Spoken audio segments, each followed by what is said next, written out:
अस्सलाम वालेकुम एवरीवन। कैसे हैं आप सब? आज की इस वीडियो में मैं आपको बताऊंगी मैकेनिज़्म ऑफ सेल डेथ। तो वीडियो को स्टार्ट करने से पहले आपको अगर वीडियो अच्छी लगे तो इसको लाइक करें, ठीक है? अगर कुछ समझ ना आए तो कमेंट में पूछें और इसके अलावा आप मेरे चैनल को सब्सक्राइब करें, ठीक है? ये आपकी तरफ से प्यार होता है जो आप हमें देते हैं।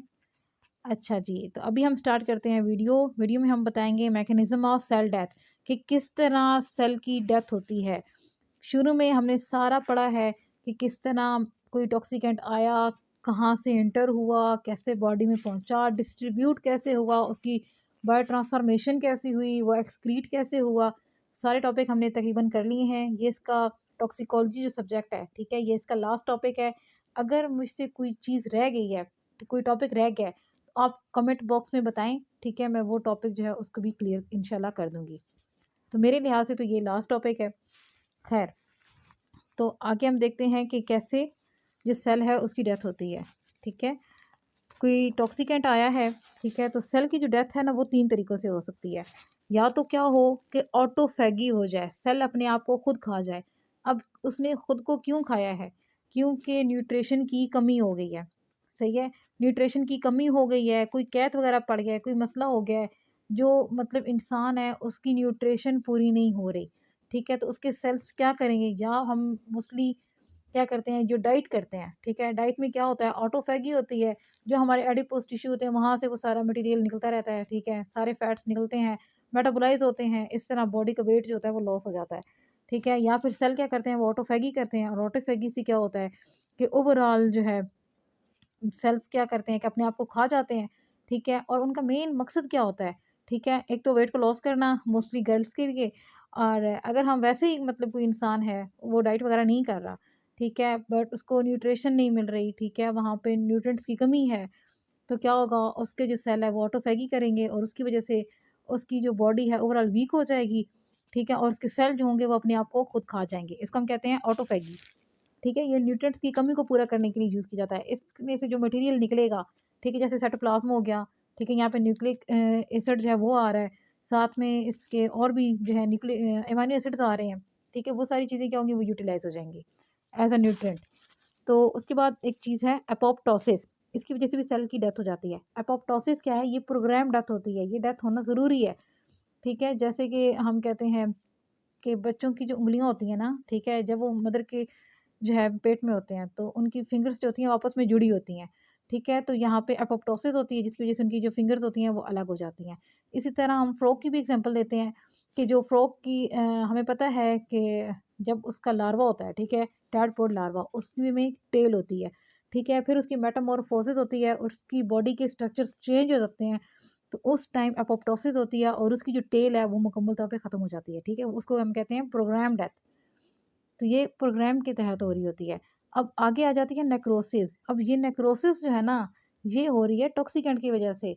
ये खुद मरना नहीं चाहता सेल, ठीक है? बल्कि इसको आके कोई और चीज़ मार जाती है। कोई वायरस हो सकता है, कोई बैक्टीरिया हो सकता है, कोई भी टॉक्सिकेंट हो सकता है, कोई ड्रग हो सकती है, कोई भी चीज़ हो सकती है। तो आगे हम देखते हैं सेल डेथ, ठीक है? कि सेल की जो डेथ हो जाए, ठीक है? जब एक सेल की डेथ होगी ना तो ऑटोमेटिकली बाकी सेल्स जो उसके आस-पास होंगे उनकी भी डेथ हो सकती है, ठीक है? अगर जो है सीन ये नेक्रोसिस वाला है तब, ठीक है? तो अब इसमें डेथ जो है वो हम ऊपर तो 3 टाइप्स दिखा चुके हैं, लेकिन इधर 2 टाइप्स को मेन जो है वो डिस्कस किया जाता है, ठीक है? नॉर्मली हर जगह इन दोनों में डिफ़रेंस जो है वो शॉर्ट में भी पूछा जाता है और लॉन्ग में भी पूछा जाता है। तो एपोप्टोसिस क्या होती है? ये सुसाइड होती है, ठीक है? इसमें प्रोग्राम डेथ होती है। जबकि नेक्रोसिस जो है, इसमें क्या होता है कि कोई और चीज़ आके सेल को किल करती है, ठीक है? कोई भी बैक्टीरिया, वायरस या कुछ भी। तो आगे हम देखेंगे कि जब जो है ये हो रही है नेक्रोसिस, ठीक है? तो नेक्रोसिस में क्या होता है कि जितना भी कंटेंट होता है सेल का, ठीक है? वो लीक होना शुरू हो जाता है, ठीक है? सेल की मेम्ब्रेन जो होती है ना उसकी इंटीग्रिटी ख़त्म हो जाती है, वो बर्स्ट हो जाती है, ब्रेक डाउन हो जाती है, उसका सारा स्ट्रक्चर चेंज हो जाता है लिपिड्स का, ठीक है? अगर टॉक्सिकेंट लिपिड पे अफ़ेक्ट कर रहा है, लिपिड्स की उसने डायरेक्शन ही चेंज कर दी है या लिपिड्स को वो बीच में से खा गया है, तो क्या होगा कि वहाँ पे पोर्स बन जाएँगे या फिर मतलब उसकी इंटीग्रिटी जो है ना वो भी ख़त्म हो जाएगी, ठीक है? उस वज़ह से क्या होगा कि सारा मटीरियल जो होगा उसका वो सारा ऐसे ही एज़ इट बाहर निकलना शुरू हो जाएगा और वो बाकी जो सेल्स होंगे आस-पास के उनको भी डैमेज करेगा। लेकिन एपोप्टोसिस में ऐसा कुछ नहीं होता बल्कि यहाँ पे जो है पैकेट्स की फॉर्म में जितना चीज़ें होती हैं ना उनको रिलीज़ किया जाता है। यहाँ पे मेम्ब्रेन की इंटीग्रिटी जो होती है वो मेंटेन रहती है। ये जब मैं आपको डिफरेंस बताऊँगी तो वहाँ पे आपको ये सारी चीज़ें ज़्यादा अच्छे तरीके से क्लियर हो जाएँगी। तो अभी हम देखेंगे इसके काज़ेज़। तो काज़ेज़ में सबसे पहला तो ये है कि यहाँ पे ना ट्रोफोन्यूट्रिक जो है ना वो क्या है, डिसऑर्डर आ गया। ठीक है, मतलब ये कि ओवरऑल नर्व सेल्स के अंदर डैमेज है। जब नर्व सेल्स में डैमेज है तो फिर तो ज़ाहिर-सी बात है, जो सेल की डेथ है वो ईज़ी और बहुत जल्दी होगी, क्योंकि आप पीछे से नर्व सेल्स हैं वो ही ख़राब हो गए हैं। ठीक है? क्योंकि जब तक कोई नर्व नहीं आएगी, जब तक कोई मैसेज नहीं होगा, ठीक है? तब तक कुछ भी सेट नहीं होगा। उसके बाद पैंक्रियाटिक एंजाइम जैसे कि अगर लाइपेज़ है, इसके अंदर इसकी फंक्शनिंग में अगर डिस्टर्बेंस हो गई है, ठीक है? तो तब भी जो है वो सेल्स जो हैं उनकी डेथ होना स्टार्ट हो जाएगी। ठीक है? कोई बैक्टीरियल टॉक्सिन आ गया है या फिर कोई वायरस आ जाता है तो ठीक है, वो भी जाके क्या करेगा, सेल को किल कर देगा।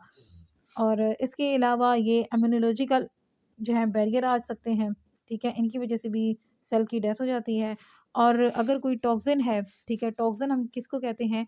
ऑर्गेनिक, ठीक है? या फिर ऐसी चीज़ जो नेचुरली प्रोड्यूस हो, जैसे कि हम कहते हैं स्नेक्स जो होते हैं उनके अंदर विनोम होता है, ठीक है? या वैसे स्पाइडर होती हैं, मतलब इस तरह की चीज़ें जिनके अंदर कोई टॉक्सिक मटीरियल हो, ठीक है? जैसे स्कॉर्पियन है, तो वो उसकी वजह से क्या होगा, जो टॉक्सिक मटीरियल होता है उसको टॉक्सिन कहते हैं, और अगर वो चीज़ इंसान को कट कर जाए, ठीक है? तो उसके अंदर क्या होगा कि वो सारी तब्दीलियाँ जो हैं वो आ जाएँगी और ओवरऑल जो है वो सेल की जो है वो डेथ हो जाएगी, ठीक है? तो ये इसके कुछ कॉजेज़ थे सेल डेथ के, कि सेल की डेथ जो है वो क्यों हो रही है। तो अब हम देखेंगे एपोप्टोसिस एंड नेक्रोसिस, ठीक है? इन दोनों के दरमियान जो है वो अब डिफरेंस चेक करेंगे। तो सबसे पहले हम देखते हैं कि एपोप्टोसिस में क्या है कि माइटोकॉन्ड्रिया एंड साइटोक्रोम सी, ठीक है? ये इन्वॉल्व होते हैं। इनके इनके इन्वॉल्व होने का मतलब ये है कि इनके एंजाइम्स इन्वॉल्व होते हैं। लेकिन यहाँ पे इधर कोई रोल नहीं होता माइटोकॉन्ड्रिया का। फिर हम देखते हैं कि यहाँ पे लाइसोसोम का कोई रोल नहीं है, ठीक है? एपोप्टोसिस में। लेकिन नेक्रोसिस की बात की जाए तो यहाँ पे लाइसोसोम एंजाइम्स जो है ना उनकी लीकेज होती है, जिसकी वजह से वो ओवरऑल जो सेल है वो ख़राब हो जाता है, ठीक है? अब यहाँ पे देखें कि न्यूक्लिक जो है ना कोई चेंज नहीं आता। जो न्यूक्लियस है या उसके न्यूक्लियर मटेरियल में कोई चेंज नहीं आता, क्योंकि पैकेट की फॉर्म में क्या होगा कि चीज़ों को बाहर रिलीज़ कर दिया जाएगा।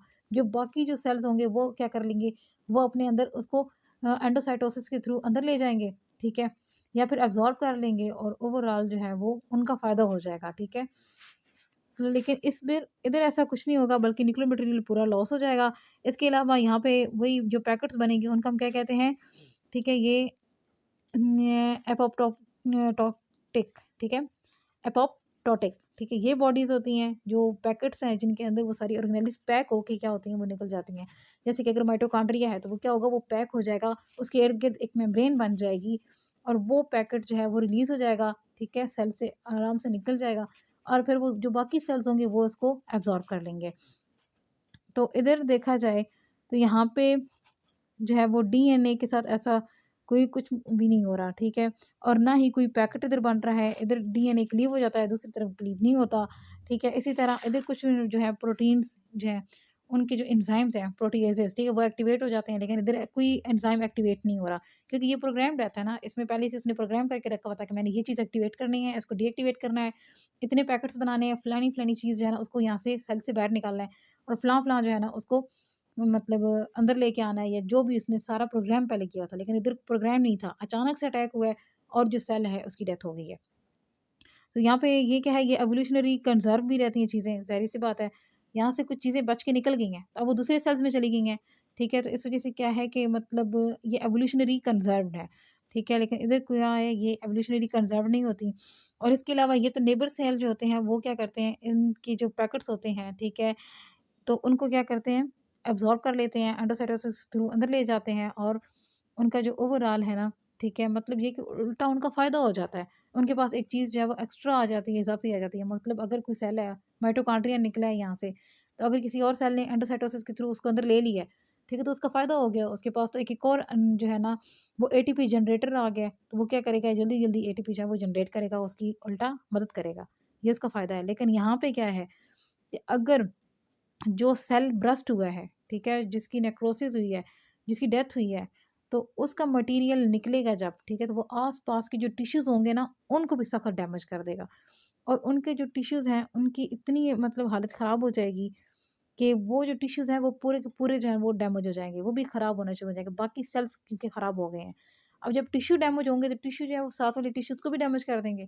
फिर वो इस तरह सारे जब टिश्यूज़ डैमेज हो जाएँगे तो वो ऑर्गन जो है ओवरऑल, ठीक है, वो डैमेज हो जाएगा। जिस वज़ह से हम कहेंगे कि क्या है, ये टारगेट टॉक्सिसिटी थी या फिर इसी तरह किसी ऑर्गन की टॉक्सिसिटी हुई है। जैसे कि मोस्टली किडनीज़ जो होती हैं उनके ऊपर इफ़ेक्ट होता है, ठीक है? किडनीज़ बहुत जल्दी डैमेज हो जाती हैं, मतलब क्योंकि वो फ़िल्टर नहीं कर पाती ना, उनका फ़ंक्शन सारा स्टॉप हो जाता है। नेफ्रॉन जो है वो मुकम्मल तौर पे डैमेज हो जाता है। जब सारे नेफ्रॉन ही डैमेज हो जाएँगे, ठीक है? उसके बाद आस-पास के सारे टिश्यूज़ जो हैं वो ख़राब हो जाएँगे। तो फिर क्या होता है कि ओवरऑल नेक्रोसिस हो जाती है। इसी तरह लिवर जो है, लिवर के भी यही मसला होता है। समटाइम हम नॉर्मली सुनते हैं कि टॉक्सिकेंट जो है वो इतना सख़्त था या इतनी सख़्त ज़हर दे दी गई थी या कोई प्रॉब्लम हुआ था कि क्या होता है कि कई लोगों का जिगर तक फट जाता है, ठीक है? क्योंकि वो इतना टॉक्सिकेंट जो होता है, वो उसको बायो ट्रांसफ़ॉर्म ही नहीं कर पाता। इनफैक्ट कि उसके अपने सेल्स जो हैं वो मरना शुरू हो जाते हैं, ठीक है? तो अब